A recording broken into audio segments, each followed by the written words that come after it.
In this video, we will outline the basics of brewing large batches of kombucha. First, you will need a brewing vessel, preferably a stainless steel kettle. Next, you will need a heating element, such as a burner or stovetop. A means of filtration. In this video, we are using a cold brew avenue system, but you can also use tea sachets for your loose leaf tea. We are making a 5-gallon batch of kombucha, so begin by filling your kettle with 2 gallons of filtered water and heat to around 212 degrees or until your water boils. Next, measure out 60 grams of your loose leaf kombucha tea.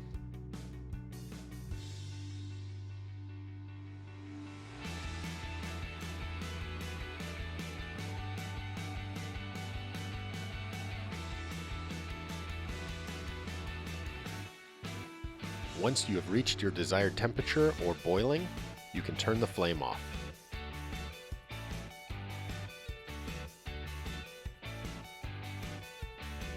Add the kombucha tea to the water and let steep for 15 minutes. Measure out the appropriate amount of sugar. Typically, it's 1 cup of sugar to 1 gallon of water. So this batch we will be adding 5 cups of sugar.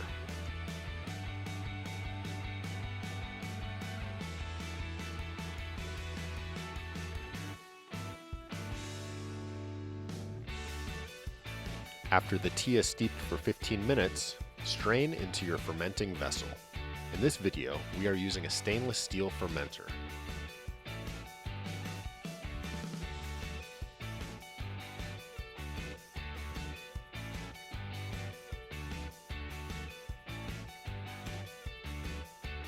Make sure to stir the tea and sugar together well.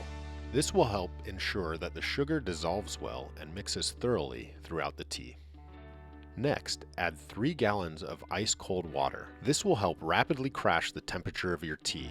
You want to be between 68 and 78 degrees before adding your scobie. Give the tea one final mix, then add your scobie with starter liquid.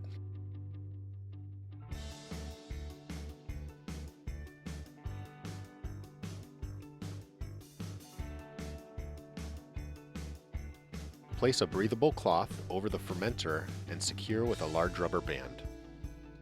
Your kombucha will then need to ferment for anywhere from 7 to 30 days. Fermentation time will go faster with warmer temperatures and slower at colder temperatures.